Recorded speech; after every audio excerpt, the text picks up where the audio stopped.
So good morning guys. तो चलिए start करते हैं आज के यानी कि 22 नवंबर के इंपॉर्टेंट करंट अफेयर्स को। और आज का सबसे इंपॉर्टेंट प्रश्न है आपके सामने कि अभी हाल ही में मिस यूनिवर्स 2025 का खिताब किसने जीता।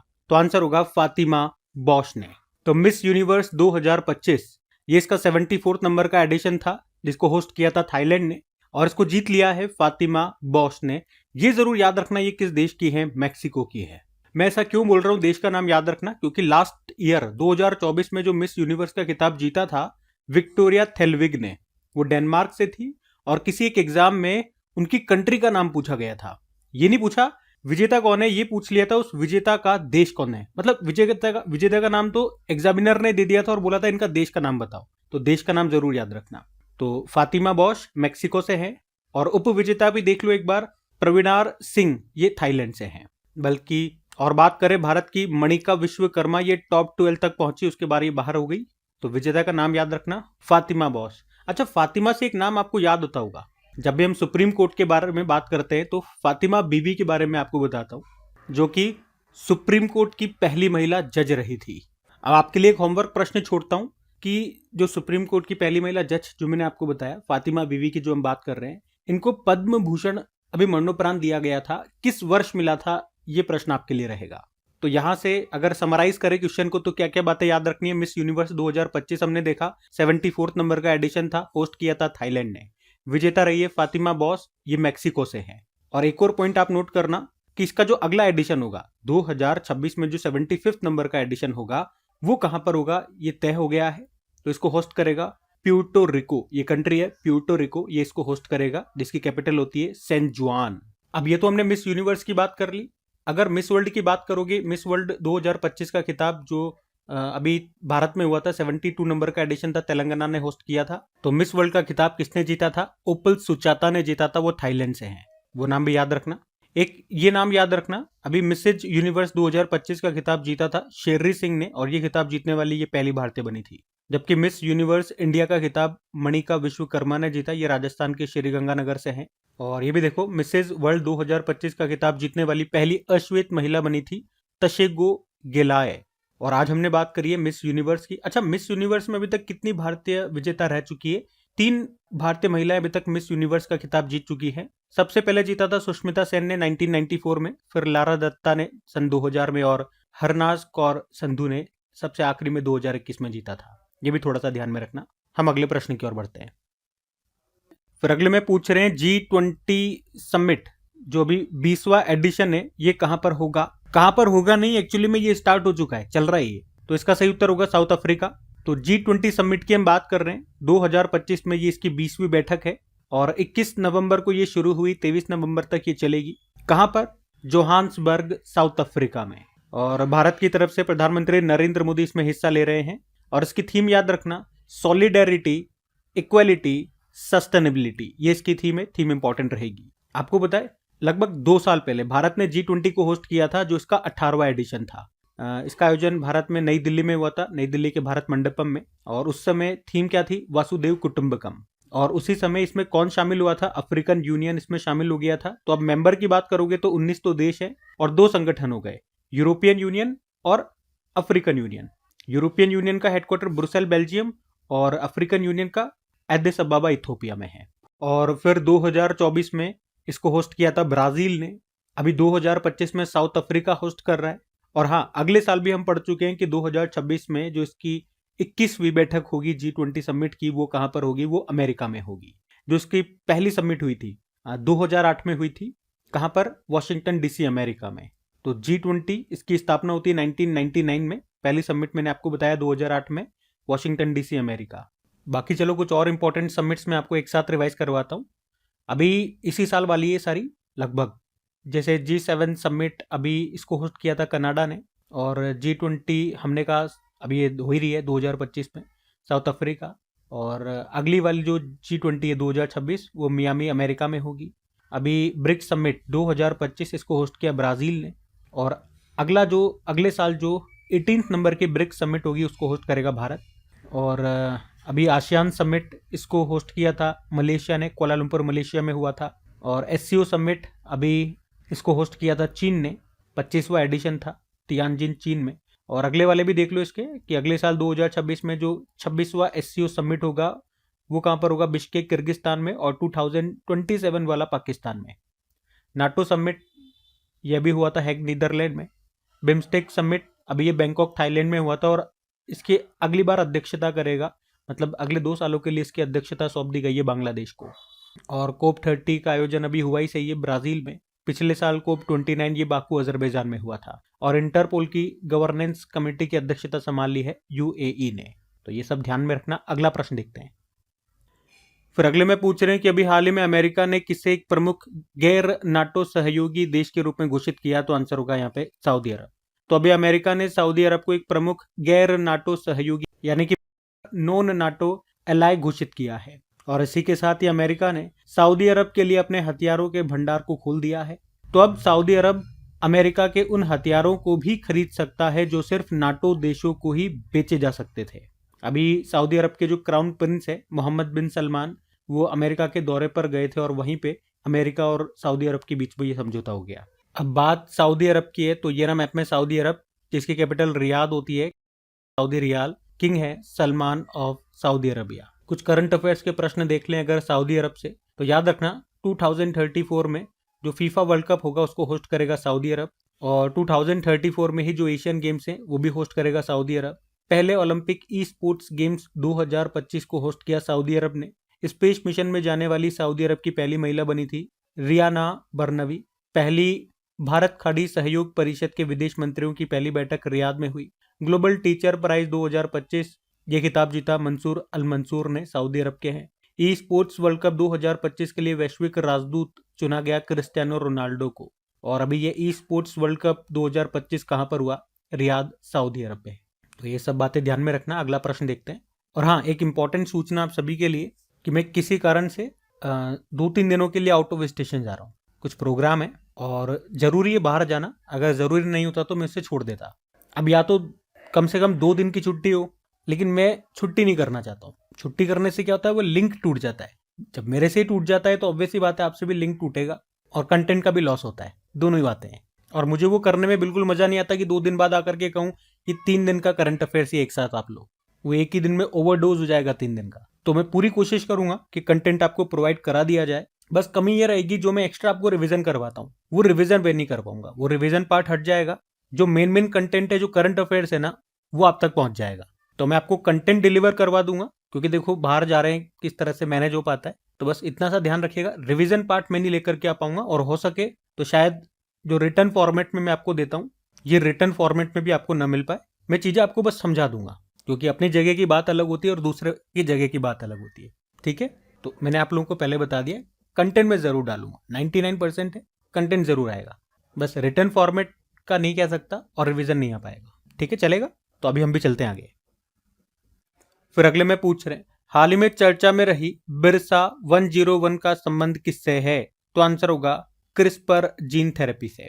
तो अभी हमारे विज्ञान और प्रौद्योगिकी मंत्री हैं डॉक्टर जितेंद्र सिंह। अभी उन्होंने ही सिकल सेल रोग के लिए देश की पहली स्वदेशी क्रिस्पर आधारित एक जीन थेरेपी इसको लॉन्च किया। इसका नाम है बिरसा 101। तो अगर प्रश्न ऐसे आ जाए बिरसा 101 क्या है, याद रखना ये भारत की पहली स्वदेशी क्रिस्पर आधारित जीन थेरेपी है, जिसे सिकल सेल रोग के इलाज के लिए डिजाइन किया गया है। और नाम से समझ में आ रहा होगा, इस थेरेपी का नाम आदिवासी नेता बिरसा मुंडा जी के नाम पे रखा गया है, बिरसा 101। क्योंकि ये जो सिकल सेल डिजीज है, सिकल सेल जो ये रोग है, बताऊंगा अभी क्या है, ये ज्यादातर भारत के ट्राइबल पॉपुलेशन में पाया जाता है, इसीलिए इसका नाम ट्राइबल लीडर बिरसा मुंडा के नाम पे रखा गया है। अच्छा, इसको बनाया किसने? तो CSIR institute of genomics and integrative biology ने इसका निर्माण किया है। बात करें सिकल सेल रोग की, तो ये एक अनुवांशिक रोग होता है, जिसके कारण क्या होता है, शरीर में जो RBC होती है उसका शेप हंसिया आकार का हो जाता है, चपटी हो जाती है, वो ऐसे घूम जाती है। और इसी कारण से वो शरीर में ऑक्सीजन ले जाने में सक्षम नहीं होती है या कम ऑक्सीजन ले जा पाती है। नॉर्मली जो RBC होती है उसका जो आकार होता है डिस्क के आकार की वो होती है, गोल होती है, लचीली होती है, जिसके कारण वो रक्त वाहिकाओं में, हमारी नसों में, वेन्स में आसानी से फ्लो होती है। तो RBC का ये हंसिया आकार का होना ही कहलाता है सिकल सेल रोग, और उसके कारण ऑक्सीजन का फ्लो नहीं हो पाता हमारे शरीर में और प्रॉब्लम्स चालू हो जाती है। अच्छा, यहाँ पे क्रिस्पर की भी फुल फॉर्म है, clustered regularly interspaced short palindromic repeats. पूछेंगे नहीं एग्जाम में, लेकिन मैंने फिर भी आपको बता दिया। तो अगर कोई सिकल सेल रोगी है, तो अगर उसको हम ये बिरसा 101 थेरेपी देते हैं, तो उसके बाद जो उसके खराब आरबीसी है उसके स्थान पर सामान्य आरबीसी का उत्पादन शुरू हो जाता है। इसकी खास बात क्या है, इसकी कीमत काफी कम है, तो ये गरीब आबादी के लिए ज्यादा सुलभ होगी। और आपको ये बात भी याद रखनी है कि भारत का सिकल सेल एनीमिया उन्मूलन का लक्ष्य क्या है, 2047 का है। ठीक है, ध्यान रखना, ये अच्छा प्रश्न है। अगला प्रश्न देखते हैं। फिर अगले में पूछ रहे हैं कि अभी हाल ही में विश्व मत्स्य दिवस कब मनाया गया, तो आंसर होगा 21 नवंबर को। तो हर साल 21 नवंबर को वर्ल्ड फिशरीज डे के रूप में मनाया जाता है, और ये इस वर्ष 21 नवंबर को नई दिल्ली के सुषमा स्वराज भवन में मनाया गया। थीम है भारत का नीला परिवर्तन, समुद्री खाद्य निर्यात में मूल्य संवर्धन को सुदृढ़ बनाना। अब आप ये मत सोचना कि विश्व मत्स्य पालन दिवस है, वर्ल्ड फिशरीज डे है और भारत के ऊपर थीम कैसे आ गई। मतलब हर देश इसमें क्या होता है, अपने अपने हिसाब से थीम रख सकता है। और याद रखना, भारत जो है ये वर्तमान में विश्व का दूसरा सबसे बड़ा मत्स्य उत्पादक देश है। एक योजना आई थी प्रधानमंत्री मत्स्य संपदा योजना। पूछ सकता है एग्जामिनर कब शुरू हुई थी, क्योंकि केंद्र सरकार की योजना है। तो 10 सितंबर 2020 को। ये पोत पंजीकरण, मतलब जो मछली पकड़ने वाले पोत होते हैं, जहाज होते हैं, उनका पंजीकरण करने और मत्स्य पालन लाइसेंसिंग के लिए एक तरह का पोर्टल था, जहाँ पे आप ऑनलाइन इनका रजिस्ट्रेशन करवा सकते हो, लाइसेंस ले सकते हो। तो उस पोर्टल का नाम क्या है, तो याद रखना रियल क्राफ्ट उस पोर्टल का नाम है। हमने पढ़ा था इसके बारे में। अब 21 नवंबर को एक और दिवस आप नोट कर लो, world TV day, world television day होता है। और 20 नवंबर को एक नेशनल फिलोसफी डे, राष्ट्रीय दर्शन दिवस के रूप में भी मनाया गया था। वैसे ये नवंबर के तीसरे गुरुवार को होता है, तो इस बार 20 नवंबर को मनाया। हर बार जब भी डे वाला प्रश्न आ रहा है, मैं आपको नवंबर के सारे इंपॉर्टेंट डेज रिवाइज करा रहा हूं। आज रिवाइज नहीं कराऊंगा, आज आप खुद से कोशिश करो नवंबर में जो भी इंपॉर्टेंट डेज हमने पढ़े वो लिखने की, और देखो कि आपको याद है या नहीं है। हम अगला प्रश्न देखते हैं। फिर अगले में पूछ रहे हैं, हाल ही में नागरिक सेवाओं तक पहुंचने के लिए व्हाट्सएप पर मी सेवा किसने लॉन्च किया, तो आंसर होगा तेलंगाना। तो अभी तेलंगाना सरकार ने कहा है कि तेलंगाना सरकार ने जो भी सरकारी सेवाएं चला रखी है वे सभी नागरिकों को व्हाट्सएप पर मिल जाएगी। मतलब तेलंगाना के निवासियों को अब मोबाइल पर राज्य सरकार की सारी सेवाएं, सारी सर्विसेज उपलब्ध हो जाएगी, जिनका वो आसानी से उपयोग कर पाएंगे। और इसके लिए उन्होंने व्हाट्सएप पर ही मी सेवा को शुरू कर दिया है, जहां पे आप जन्म प्रमाण पत्र, मृत्यु प्रमाण पत्र से लेकर मंदिर सेवा बुकिंग, पुलिस चालान भुगतान, ये सब कुछ कर पाओगे।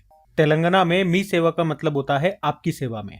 पहले तेलंगाना ने मी सेवा नाम से एक पोर्टल लॉन्च किया था, उसका भी यही उद्देश्य था, पर उसके लिए आपको पोर्टल पर जाना पड़ेगा। पर अब इसे लोगों के लिए और आसान बना दिया, इसको व्हाट्सएप पे ये लोग लेकर के आगे मी सेवा को। इससे रीच बढ़ गई है, हर कोई व्हाट्सएप चलाता ही है, तो व्यक्ति व्हाट्सएप चलाता चलाता मी सेवा को यूज कर लेगा। अब ये नोट डाल लेना, नोट इंपॉर्टेंट है। आंध्र प्रदेश ने अभी कुछ समय पहले अपनी सेवाओं को व्हाट्सएप पर उपलब्ध कराने के लिए मन मित्र नाम से एक पहल शुरू की थी, और इस प्रकार आंध्र प्रदेश व्हाट्सएप के माध्यम से शासन सेवाएं शुरू करने वाला पहला राज्य बना था। इसलिए ये पॉइंट इंपॉर्टेंट मैंने कहा। अब बात तो इस प्रश्न में तेलंगाना की हो रही है, तो तेलंगाना लेकर के चलते हैं आपको। ये रहा मैप पे तेलंगाना। देखो, तेलंगाना की कैपिटल हैदराबाद हो गई है, मुख्यमंत्री है रेवंत रेड्डी, गवर्नर है जिष्णुदेव वर्मा। यहाँ का राजकीय पक्षी भारतीय रोलर हो गया, पशु है जिंका जो एक हिरण है, वृक्ष है जम्मी चेट्टू, पुष्प है तांगेदू, उत्सव होता है सदर सम्मेलन। और तेलंगाना आंध्र प्रदेश से कब अलग होकर के नया राज्य बना था, 2 जून 2014। कुछ और करंट अफेयर्स के प्रश्न देख लें तेलंगाना से। तो 72वां मिस वर्ल्ड प्रतियोगिता, इसको होस्ट किया था तेलंगाना ने ही। और इंदिरा सौर गिरी जल विकासम योजना शुरू हुई। हैदराबाद का एक सरकारी अस्पताल है जिसमें एक एआई टूल लॉन्च किया गया था, जिसकी मदद से बिना सुई लगाए ब्लड टेस्ट कर सकते हैं। इस एआई टूल का नाम है अमृत स्वस्थ भारत। और इंदिरा सौर गिरी जल विकास योजना, ये ऊपर ही बार बार रिपीट हो रहा है। और गूगल ने अपना दुनिया का चौथा और एशिया का पहला सेफ्टी इंजीनियरिंग सेंटर ये कहां पर लॉन्च किया, हैदराबाद। बोनालू उत्सव मनाया गया यहाँ पे। हल्दी बोर्ड के नए मुख्यालय का उद्घाटन किया गया निजामाबाद तेलंगाना में। और भारत का पहला ट्रांसजेंडर अस्पताल कहां पर खोला गया, हैदराबाद में। 2024 में अंगदान के मामलों में टॉप राज्य ये तेलंगाना रहा।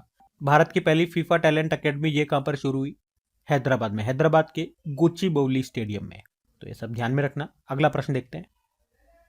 फिर अगले में पूछ रहे कि ICC under 19 men's cricket world cup 2026 ये किसके मेजबानी में होगा, तो इसका सही उत्तर होगा जिम्बाब्वे और नामीबिया। तो ICC under 19 men's cricket world cup 2026 की हम बात कर रहे हैं, ये इसका 16वां एडिशन है। जो भी 15 जनवरी को शुरू होगा, 6 फरवरी 2026 तक चलेगा। कहां पर? जिम्बाब्वे और नामीबिया में। फाइनल मैच इसका जिम्बाब्वे की कैपिटल हरारे में खेला जाएगा। आपको बता दूं, इसका जो लास्ट एडिशन है वो 2024 में हुआ था, 15वां एडिशन।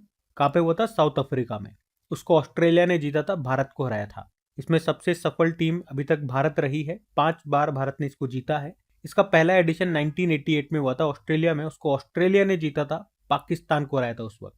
वैसे भारत ने एक बार भी इसको होस्ट नहीं किया, पर सबसे ज्यादा बार अभी तक जीता है, 5 बार 15 में से। और अब अगला याद रखना, जिम्बाब्वे और नामीबिया में ये होगा, ठीक है, ध्यान रखना। अगला प्रश्न देखते हैं। फिर अगले में पूछ रहे हैं, हाल ही में नाबार्ड और IAMAI इन दोनों ने पहले अर्थ समिट 2025-26 का उद्घाटन कहां पर किया? तो आंसर होगा हैदराबाद। तो अभी नाबार्ड और IAMAI इन दोनों ने मिलकर के पहला अर्थ समिट 2025-26 का आयोजन किया। अभी इन दोनों के बारे में आपको बताऊंगा, पहले इस समिट की बात कर लें।